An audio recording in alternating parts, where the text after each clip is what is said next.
Welcome everyone to the webinar. We will go ahead and kick us off with some introductions because we have so much fun in store for you today. This is not your typical Sure Impact webinar. It is like 10x more exciting than what we traditionally do. So I'm very excited to be with you all today. If you don't know, I'm Sherry Chaney Jones. I am the CEO and founder of Sure Impact. Sure Impact is an online cloud platform that helps nonprofit and government organizations attract more money by allowing them to track, measure, and communicate their unique impact. So, but today we are going to talk about more fun things than just impact measurement, which I love. And I'm excited to introduce you to the fabulous Susie deVille. She is a business coach and artist and is the founder and CEO of the Innovation Creativity Institute.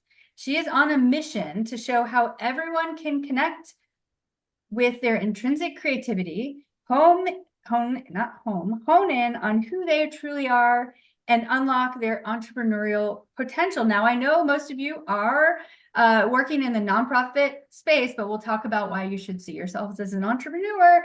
And as a former founding executive director of 2 nonprofits and passionate philanthropist, Susie has raised over $3 million for nonprofit organizations and charities in her hometown, which is Highlands, North Carolina. And she is the author of the award-winning book, Buoyant, The Entrepreneurial's Guide to Being Wildly Successful, Creative, and Free, which I have read and highly recommend. And it is available wherever books are sold. So welcome, Susie.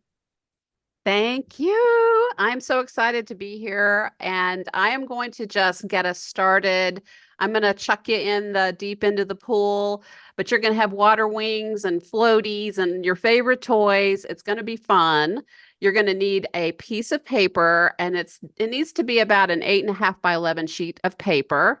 And what we're going to do is we're going to do 3 1-minute blind drawings to just get warmed up. So there is no way to do this wrong. You are going to just find a place on your paper and put your pencil down or your pen down. So find your spot. And also keep in mind, you're going to need to have enough room for 2 more of these on this same piece of paper. So I'm going to tell you what you're going to draw. You're going to find your spot. You're going to look up, and I'm going to be watching eyeballs, those that I can see. If you're off camera, the tendency, and this is going to be true if you're on camera, we all want to look. We all want to create something perfect. We all are concerned about the outcome. Just notice that tendency and then ignore it, because you're going to experience in the moment what it feels like to have an urge from your brain and then to ignore it. There is an automatic new sense of liberation in your body when that happens. So we don't care what these look like. The point of this exercise is for you to just feel what this feels like. It's really fun. And then there's something interesting that I'm going to point out at the end. Okay. So here we go. You're going to have 1 minute to draw the Statue of Liberty. Go.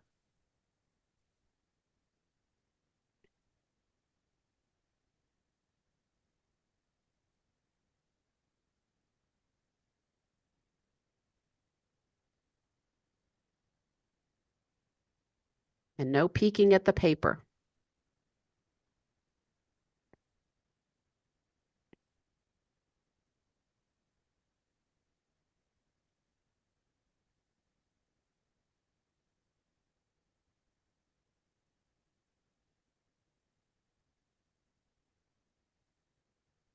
Fifteen seconds.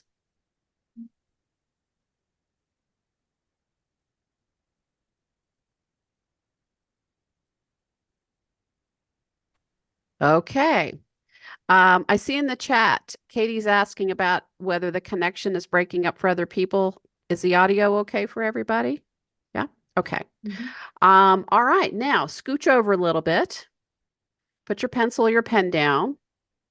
Get ready, look up, and you're going to draw a vase with flowers. Go.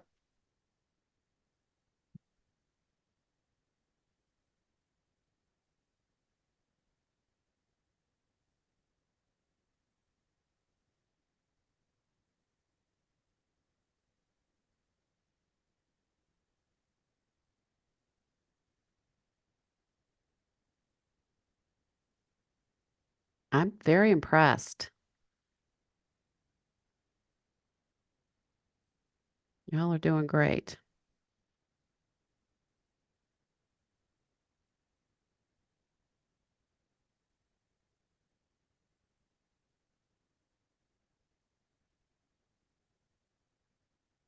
Oh, yay. I can see Natasha. Okay, pencils down. Scooch over a little bit. Third and final one. You're going to draw a bumblebee. Go.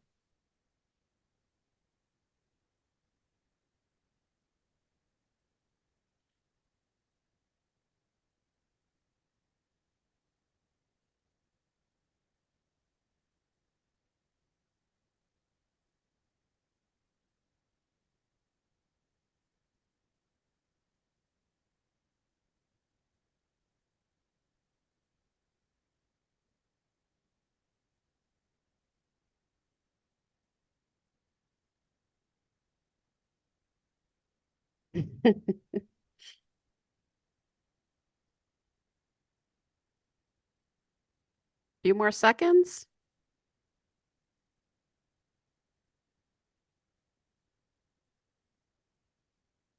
Okay. Pencils down. Take a look at your paper. Now, look at each one of these sketches. I want you to see if you notice anything about them. Do you see that even though you've drawn three separate things without looking, that you have some kind of an interesting apparent style? Each one has been approached in a kind of similar way. Maybe you have a bold line, maybe you have a sketchy line, maybe you have lots of detail, maybe you have no detail. Maybe you have big, bold marks that feel like they're full of energy. Maybe your line feels a little reserved. Do you see how they all kind of connect together? Who would love to put their piece of paper up to their camera and have an opportunity to share what you did? And again, there's no way to do this wrong. There's no, okay, here comes Natasha. I'm going to pin you. Hold on one second. Okay, go ahead. Do you have a way to hold all three up at the same time?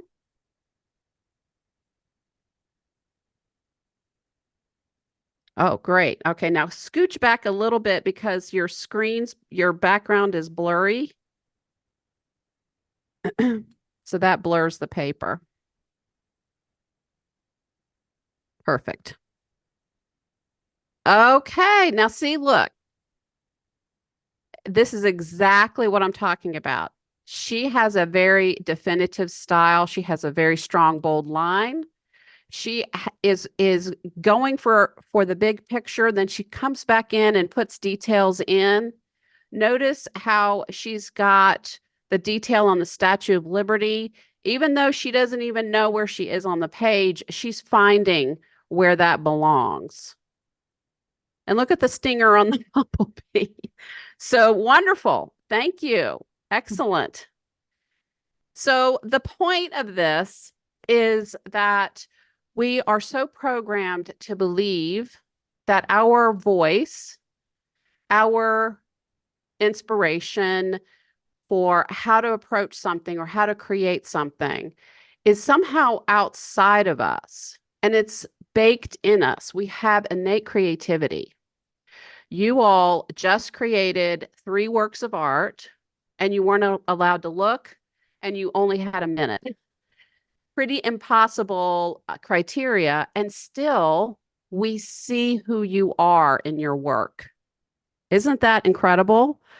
So I want you to understand that there is this rich creative power is within each of us. And this is what I feel is a beautiful foundation for creating and reclaiming your own pioneering mindset.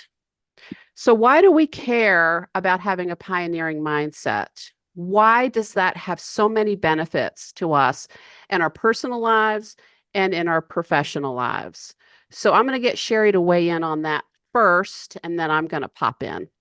Thanks, Susie. Yeah, so you may, if you've been following the Sure Impact webinars for a while, thinking, why did Sure Impact, specifically Sherry, invite Susie in to do these 3 series of webinars? It's very different than what we've done in the past.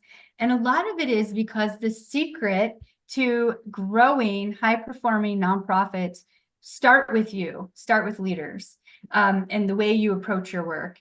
And many of you may know, I published a book in 2014 called Impact and Excellence, which is all about how to create high-performing nonprofits. And the book it talks a lot about how do you use data, how do you leverage data. And I used to travel the country teaching people how to do this. And I gave them all the tools and now Sure Impact, we give you all the tools to help you track, measure, and communicate your impact and value. And some organizations were having wild success. Some organizations were not having great success. So that led my curiosity to, well, I thought the difference was their ability to have the data to tell their story. So I started to dig deeper and understand what was keeping some organizations from not being able to implement these tools and thrive versus those who were totally implementing and thriving. And the pioneering mindset was one of those key determining factors that drove whether a nonprofit leader was going to be successful at creating these abundant, high-performing nonprofits that were raising all the money that they needed to help them grow and expand their mission. So because that is the foundational ingredient to a successful nonprofit, thought who better to invite to come speak to the Sure Impact community related to how to create this within yourself and within your teams. So Susie, that's why Sure Impact is so passionate about the pioneering mindset, because we know it helps nonprofits just soar and raise all the money they need to scale their impact. But I'd love for you to tell us why it's so important that organizations have a pioneering mindset. Absolutely. Well, I'm going to share my document camera with you. And don't worry, I'm going to pin this so you don't have to squint. Okay, here we go. Can everybody see that? So let's talk about your noggin. This is challenge number 1 for us that stands between us and a pioneering mindset. We have a beautiful brain. We have within this beautiful brain some hard wiring. And what I want you to write down on a piece of paper right now is the following. We are hardwired for survival, certainty, and scarcity. Survival, certainty, and scarcity. This is why we were able to survive as early humans when there were scarce resources, or when there were saber-toothed tigers in the bushes or whatever. And so that has served us well. However, now as modern humans, we can trot off to the grocery store and be just fine. We don't have to worry so much about scarce resources. But our brain, however, is still in this fight or flight survival mode. And it cranks out messages to us on a pretty consistent basis. And those messages are, there's not enough, and you're not enough, or I'm not enough. So these limiting beliefs, if we don't challenge them, we can end up in a kind of constricted survival mode in both our personal lives and our professional lives. But what I'm going to talk with you about today is the magic sauce. How do we get to our creativity back channels? And I promise you, It's all in your brain already. It's already baked into you. And this is how we access our intuition, our ideation, our imagination, and our problem solving. These are all components, in my opinion, of a pioneering mindset. So we have another challenge, and I'm going to talk with you about how to remove this from your life as well. So let's talk about our personal and our cultural landscape. We have the prevalent advice that we're taught from the moment we are able to sit up. That is the following. If you want success and if you want freedom, you need to work more, you need to be more productive, and you need to have more discipline. Then on top of that, the culture also kind of gives us another curveball, which is a subtle but prevalent message of in order to have value, we must achieve. So think about what we just talked about with the brain. So the brain's telling you there's not enough, I'm not enough. Culture is echoing that. So what happens if we get stuck in both what the brain is saying and what culture is saying? We have a lack of intrinsic self-worth. We tend to try to overachieve our way out of that lack of feeling that we have value. We can tend to be a little bit perfectionistic. We can struggle with burnout. We can stay in scarcity and survival mode. We can be kind of disembodied from our own selves. And we can separate ourselves again from our intuition, our creativity, and our wisdom. And so if we don't trust ourselves, we have this belief that the answers and the hows are all out there.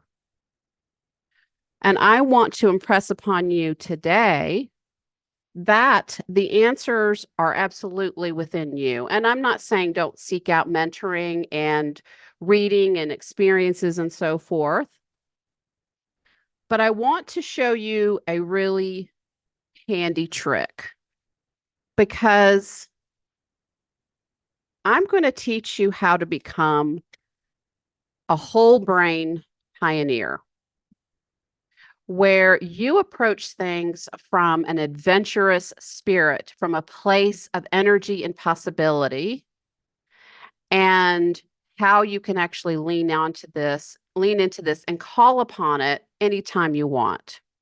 So we all know basic brain science that we have two hemispheres.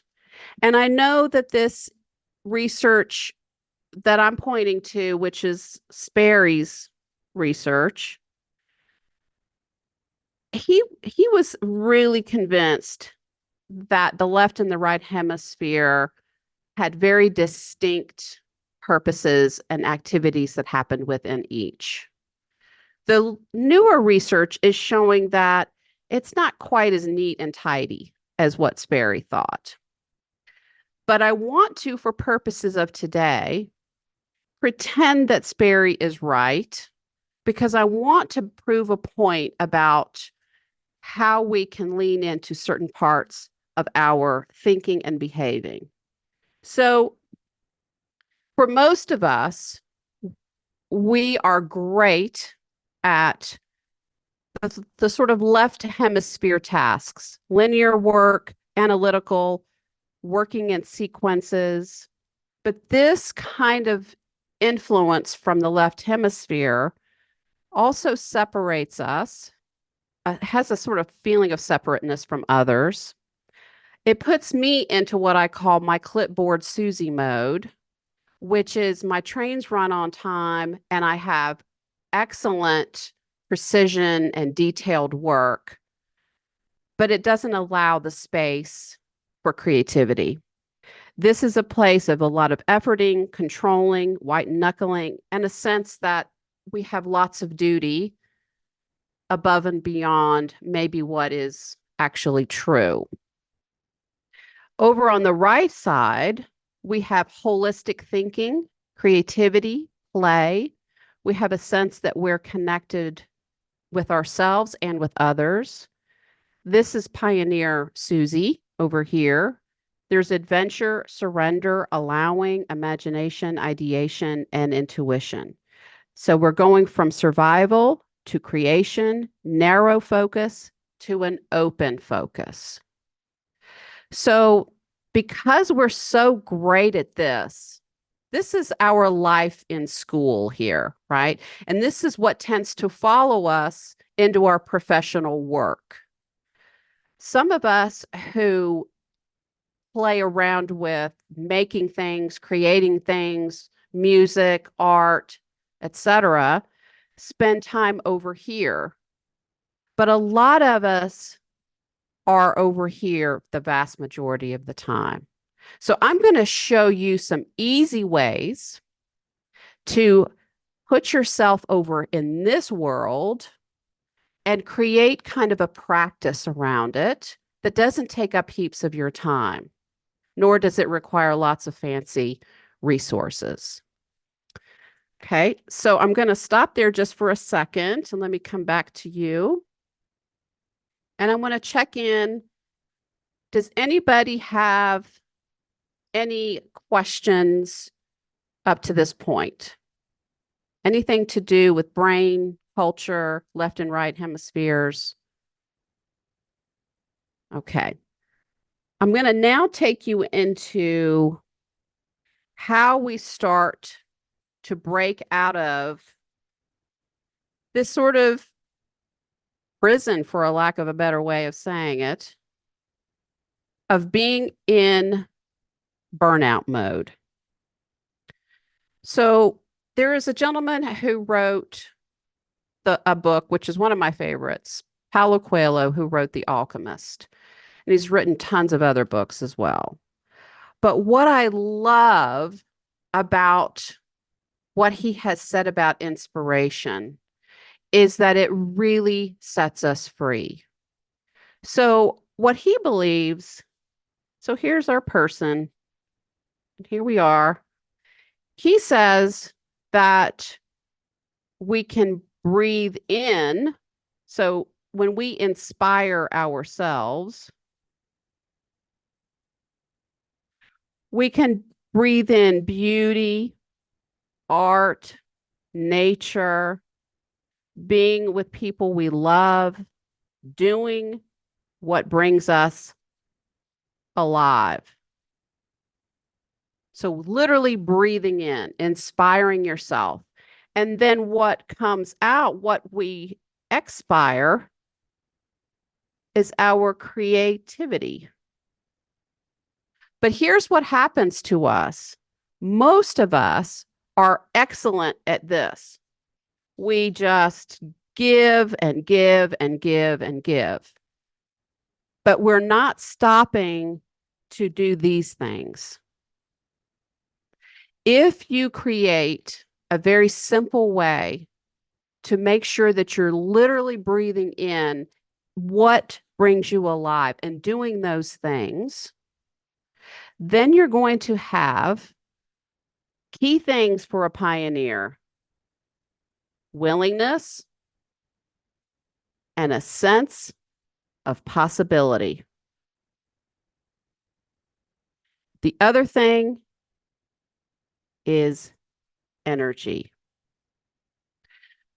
And if you look at this and you think about what it feels like to be burned out and overwhelmed and exhausted, this is the polar opposite of that. We cannot begin to change how we act until we have some kind of energy to do that. It takes energy to make a change. But we often think, well, I'll just whip myself forward and gut it out and try to do the new thing. And that doesn't work because we haven't replenished ourselves first.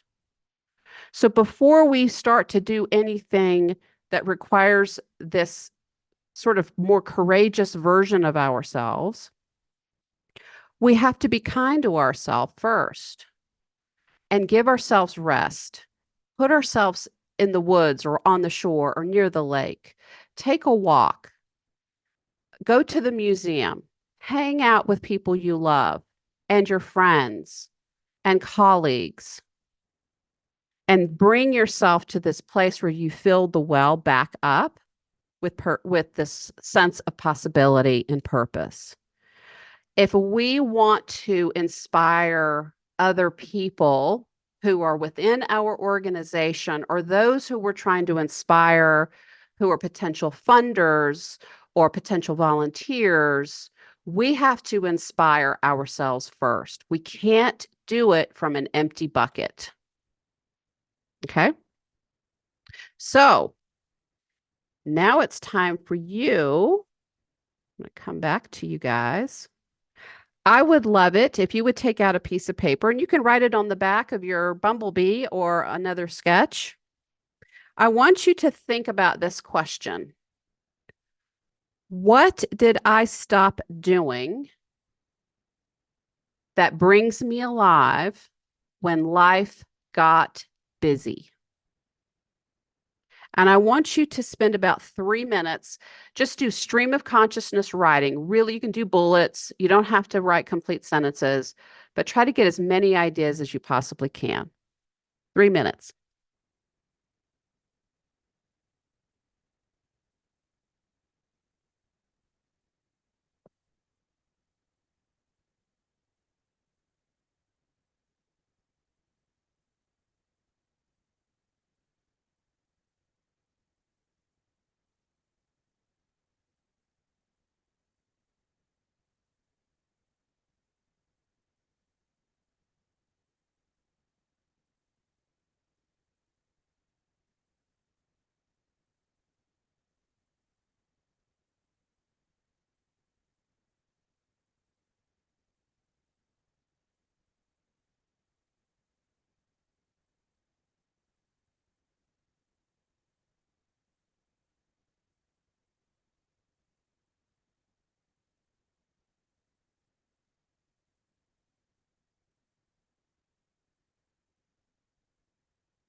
Okay.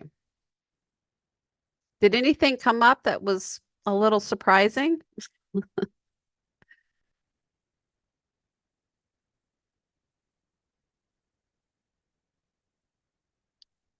I want you to look at your list and then I want you to select one thing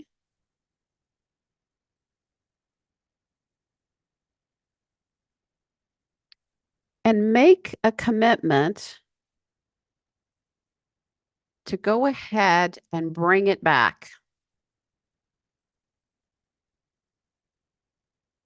Put a sticky note on your desk or put something in your calendar now to bring it back and then protect it because we're great at blowing off those kinds of appointments with ourselves. Oh, I'm too busy. I got this other thing. Trust me, I know as a recovering productivity fiend. Okay. Now that we've added something into the schedule. Now we're going to take some stuff out. So I want to share with you an Instagram post that was written by author and artist Lisa Congdon. And if you're not familiar with her work, I encourage you to look her up. She's incredibly talented. But I was scrolling through Instagram about a year or so ago, and I came across this post, and it just took the top of my head off.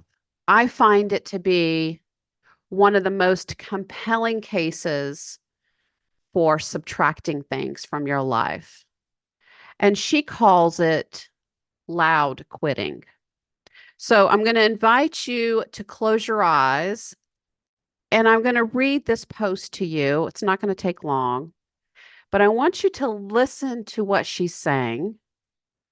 And then I'm going to ask you to think about your own list to loud quit. Okay. Lisa says the following: I've been thinking a lot lately about quitting. And I've been on a systematic mission to examine and quit everything in my life/work that feels finished or draining or one-sided or obligatory or without purpose or joy. So far in the past 9 months, I've quit alcohol, food restrictions, teaching college, my podcast, two boards of directors, working on Fridays, working on umpteen client projects at once, coffee dates with people I don't know, most public speaking, writing any more books, several friendships, and most weekday evening plans. I have not felt as happy, balanced, if such a thing exists, and such a sense of spaciousness in nearly 20 years. I've begun to think of this as loud quitting, intentional, communicated, assertive, as opposed to passive, and unapologetic. So, to be clear, this is not necessarily the opposite of quiet quitting, which is about not going above and beyond in the workplace, which I also support. Just simply my way of overtly claiming and taking control over my time in a way I haven't in my entire life. Because for most of my 55 years, I thought it was literally my duty to please, serve others. Ironically, one of my core values is service. But I've come to realize that when I serve others out of joy and connection and purpose, and not out of a sense of obligation, there are only rewards. Woo! She speaketh the truth. So here's what I'd like for you to do. Number one, take in this little factoid. Our brain needs to rest 42% of the time. So if you do the quick math on that, that's roughly about 10 hours a day. Now, if I'm being generous and guessing that you're getting 8 hours of sleep a night, which I know isn't true for the vast majority of us, we are still shy another 2 hours of rest during that 24-hour period. So, what I'd like for you to do is think about how I can now bring more spaciousness and rest into my daily life. And one of the ways that we're going to get at it is creating a very quick stream of consciousness again, loud quitting list. This you will come back to and refine. You can play around with it over the weekend, whatever. It's going to always be a work in progress. But let's start right now with just some quick notes. And I'm going to give you just 2 minutes to just write as many ideas as you can.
And then circle 1 and go ahead and make a commitment to at least examine, if it's not already apparent to you, how to loud quit it, but make a plan to start to figure that out. Make a note. Put that on a piece of paper and put it in your journal or put it in your calendar. And I always think that it's wonderful to have some kind of a periodic check-in because, like the stuff that's in the drawer in our kitchen that, 6 months ago was clean and organized, and now it's got everything in there from lint to a half-eaten lollipop and tape measures and all kinds of weird stuff in it. We can accumulate all of these extra tasks and roles and jobs. And if we don't have a periodic or quarterly meeting with ourselves to kind of look at that list and say, is this really what I still want to be doing? Is this still how I want to be spending my time? Can I ask a question, Susie? Please. What if you have a long list and you don't feel like there's anything you can actually take off of it? Well, part of that is it's partly true and it's partly not true. And so, depending upon your situation, you might ask yourself,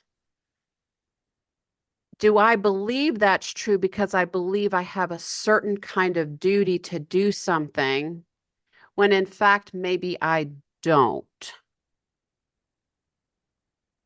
So that's one way you can come at it.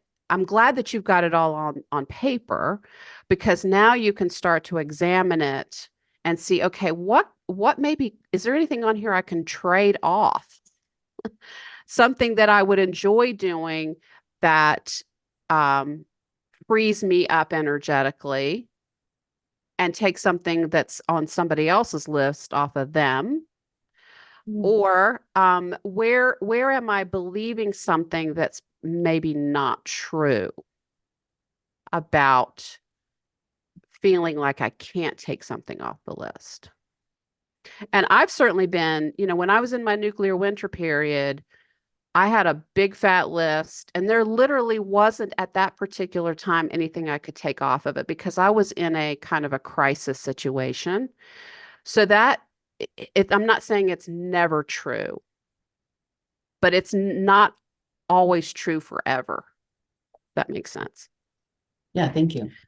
So now I want to shift gears one more time. I want to teach you 2 things that you can start doing tomorrow morning. I have a process that I talk about in my book that's called the 5 M's.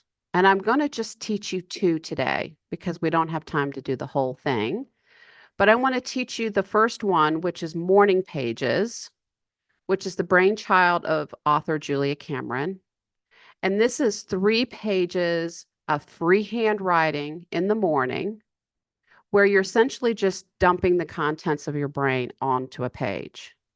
This is not prose. This is not going to be seen by anybody. It doesn't have to be punctuated properly. It doesn't even honestly have to be 3 pages. I have a client who writes 1 page and she gets fantastic results. So even for some of us, though, the idea of having a journal and writing in it seems like, oh my gosh, who's got time for that? So I'm going to give you a hack even for that. And I'm going to put it in the chat. And I encourage you to copy this and put it, on your desktop somewhere, or put it in a Word document, somewhere where you're not going to lose it. Because this is a great way to get started with journaling, even when you don't have time and even when you don't think you're going to be a good journaler. So it's just to fill in the blank. You can do all of these. You can choose to do 1, but these are designed to help start to separate you from the sense that you are always your thoughts. So if I do not do blank, I will never feel free. As much as I dream of blank, I keep holding myself back. I secretly know blank, but of course I cannot tell anyone. And at the end of the day, I just wish blank. So print this out. Even if you just put this on a 3x5 card and answer it and then shred it, or if you buy a cheapo spiral notebook at the store, you can begin to just write every day for just 5 minutes. It compounds over time, and the magic of morning pages is undeniable. The second thing is making something. And I want to quash your fear that it has to be something grand. It has to take a long time. It has to be some kind of fabulous piece of art. I'm going to show you, actually, let me just share my screen really quickly. I want to show you several, let me move that out of the way, several artists. This is Cy Twombly. Now, there are a lot of people who would see this in the museum and say, well, I could do that. Come on. Well, yes, you can. That's the point.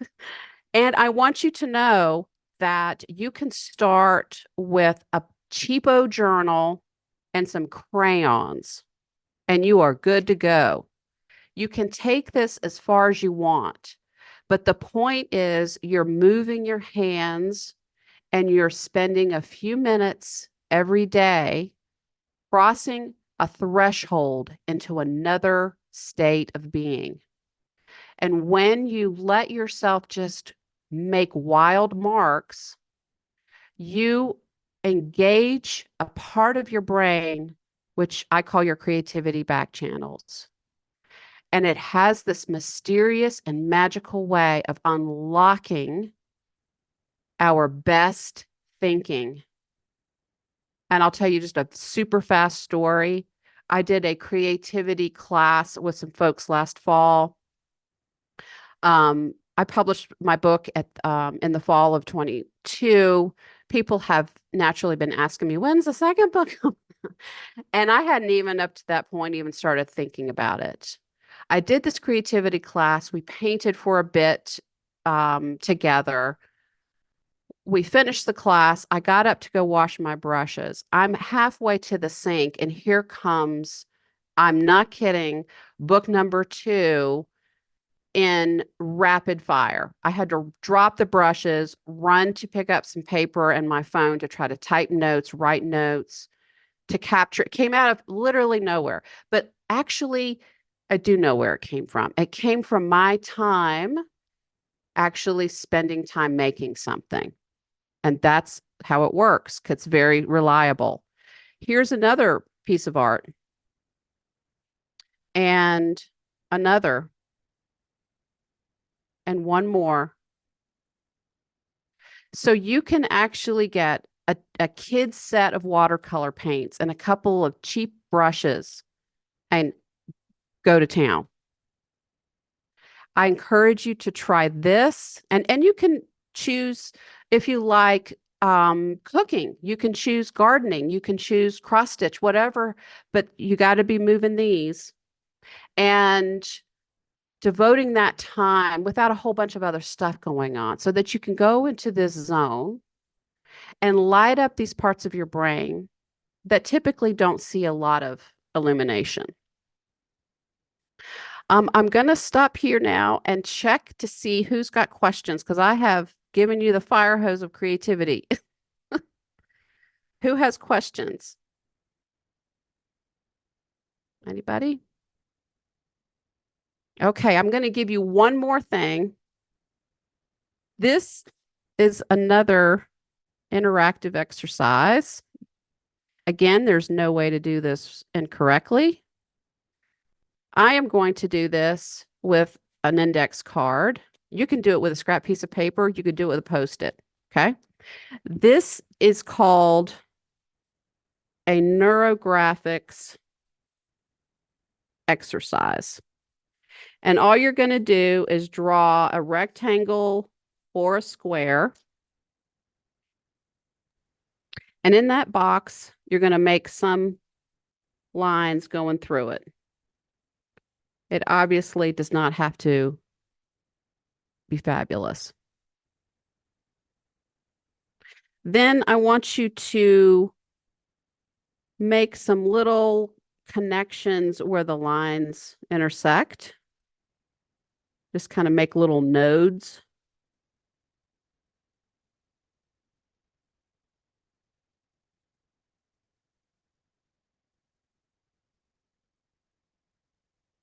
And that doesn't have to be perfect either. Now, I'm going to give you a prompt for your subconscious mind, and I'm going to give you literally 2 minutes to do this.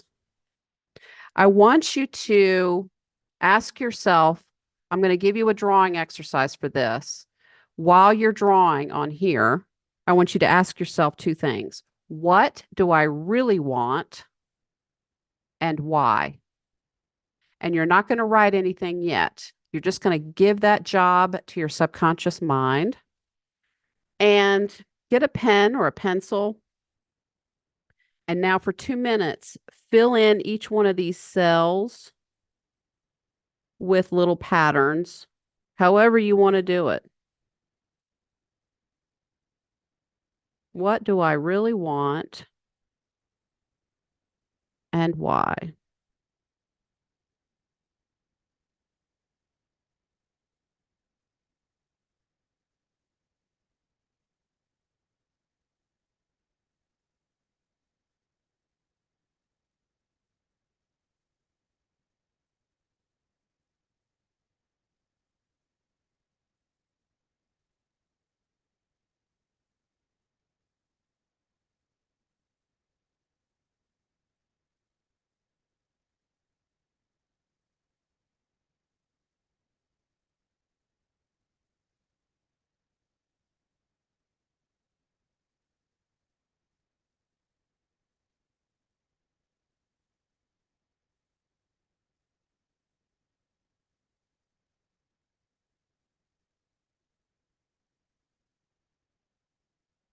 Okay, now flip that piece of paper over, and on the back, I want you to write what you really want and why. And I'm going to give you 1 minute to do that.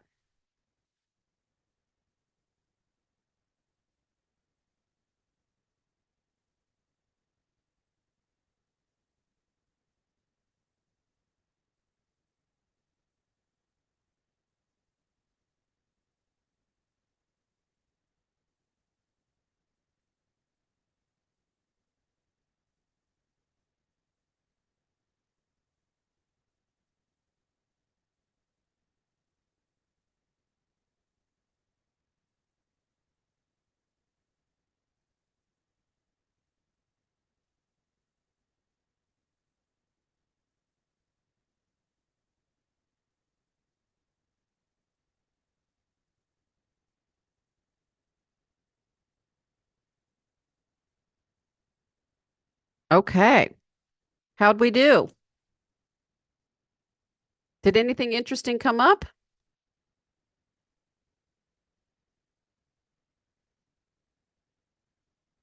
I'm curious, of the 2 M's that we talked about, the making something and the morning pages, which one do you think you might start with first?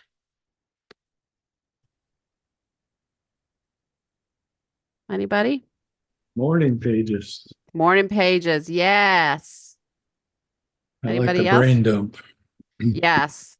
It's magic. It's magic. And sometimes my morning pages or 3 pages are just whining.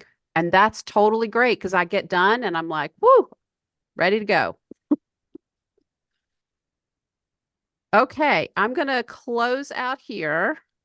I want to encourage you to, before we go into questions, I want to encourage you all to pick one thing from today and just play around with it. And if it's morning pages, let that be your thing. Don't try to scale Everest by Friday, which of course is what we all want to do and try to do. but just make it really easy on yourself. Sherry, do you want to open it up for questions? Absolutely. We would love to answer any questions related to any of the content that Susie shared with us today, how to make it practical in your lives. I want to give a quick testimonial that when I first read Susie's book it's been a year and a half ago now, I started doing morning pages, and it has totally transformed my days. Just to kind of, as Susie said, sometimes it's just whining, but to get out all of those limiting beliefs or things that, you wake up thinking, and just like get it out of the day. And it's like, great, okay, those are done. Now I can focus on what I really need to do. And I find that I have much more clarity at work now, and can problem solve with a much greater, I don't know, make better decisions, because I'm not weighed down with all these things that may or may not be true. So I just wanted to thank you and share that testimonial, Susie, about how Thank just, you. reading your book and implementing morning pages has really had a profound impact on my life, and therefore the great work that we do with all of our nonprofit and government clients. So any questions for Susie?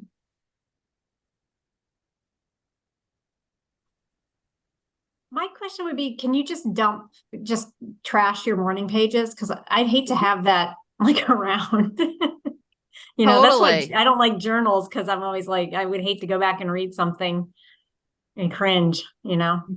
Well, so I get both ends of the spectrum on that. Behind me, there are probably 6 of those plastic tubs with lids on them that are filled with finished journals. Mm. And there's some stuff in there from my nuclear winter period that would make somebody's eyes pop out of their head. But it was totally my saving grace during a very challenging time in my life. And I have gone back periodically and gone and looked at those journals, and had like a week, like around the holidays, where I'll just dip into those and look, and it's amazing. It's like, wow, look at what I've done, how I pulled myself out of that. And it's very emboldening and very fun to go back and look at it. There are some things that you don't even want to touch with tongs when you're done, right? So those you can shred and just chuck them, right? Oh, Thanks. you lost me. Yeah, we can't see you, but we can hear Let you. me come back. There Can we hear are. you. There I am. Okay. Thank you. I went to Great space question, there for a Katie. minute. Definitely a great question. Yes, thank you for that, Katie. That was great. Anybody else? Questions? Anybody questions about making something? How do you feel about that? Does that seem scary? Too weird? Too out of the norm? Trust me, I started with nothing in 2016, I believe it was, knowing zero. And I now can't imagine my life without collaging and sketching and painting and making all kinds of French sauces and Italian sauces and breads. And I mean, I went from literally clipboard Susie into this whole new world, and it changed absolutely everything in my life. And it made my life so much healthier.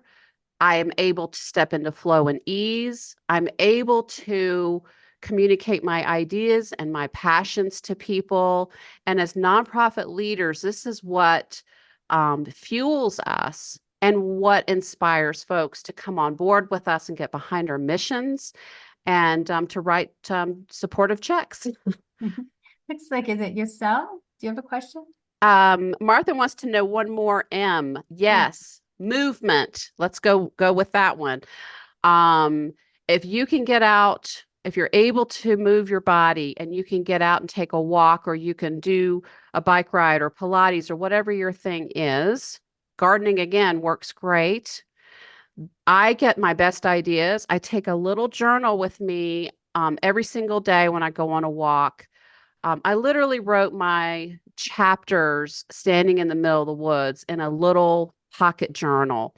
And then I'd come home and type it out. I was just in a river of creativity and ideas And it just doesn't hit me the same way when I am seated at a desk. So, I don't know if Yozel's still on, but I think she had her hand raised. Did you have a question? Oh, me? Yeah. Hi, how are you? hey, Nice to meet you. My name is Joseph Fernandez. I signed out a little bit late, but I'm from Charlotte, North Carolina, all right.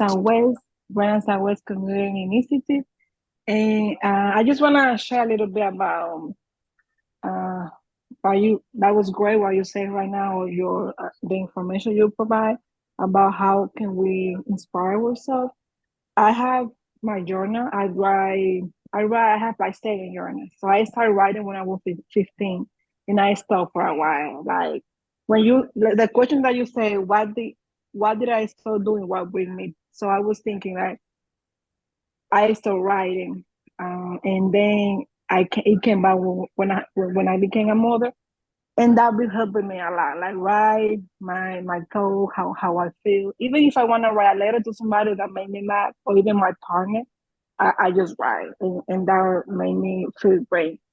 And according to the job, I think like go out with my coworker. We used to go walk in the community for like 1 mile just to let it go and to like to find time for ourselves, and coloring that help a lot. Even sometimes in my desk, if we I say, let me just color this for now, or let me just listen to this podcast for 15 minutes.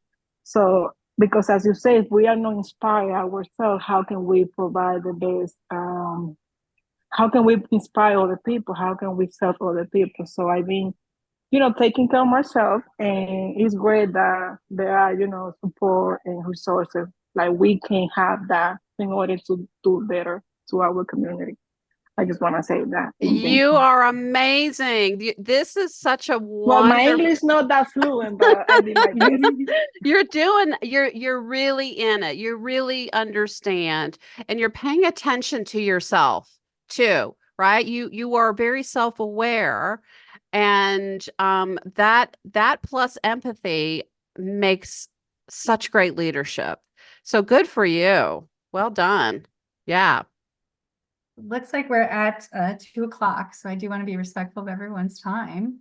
But Susie, how can they learn more? I know we've got 2 other webinars coming up, which is amazing. Yes.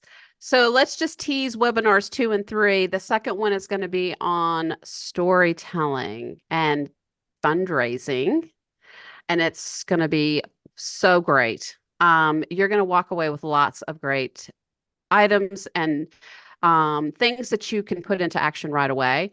And then our third one is more a deeper dive into creativity and impact.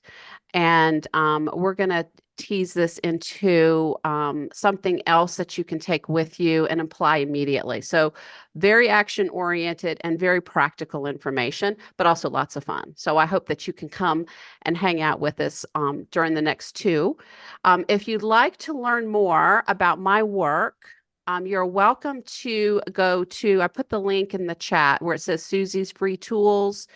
This is going to take you to a place where you can opt in, and you're going to get a set of tools. You'll also get the introduction in chapter 1 of my book. There's some fun things in there, but you'll also be placed on my mailing list. And I send out a very inspirational message every Friday. And that will kind of give you a sense of how I work. And then if you want to do some more exercises, learn more about the 5 M's, my buy link for my book is in the chat as well. And then, of course, you're always welcome to please email me. If you ever have questions, if you're stuck, I was in the nonprofit world for many, many years. And honestly, I feel such a passion and a sense of devotion to not only the nonprofit sphere as a whole, but in particular to nonprofit leaders, because you have to wear so many hats and you have so many pressures and your hearts are giant. So I want to give back by giving back to you all specifically. So please reach out if I can help. Well, thank you so much, everyone, for joining today. You can find more about our series of webinars through the sureimpact.com website as well. And we look forward to being back here next month with you, Susie. Thank you so much for this amazing presentation. And I hope to see you all back here in a month. Thank you so Thank much, you you. guys. Thank Keep you. doing the great work. Thank you.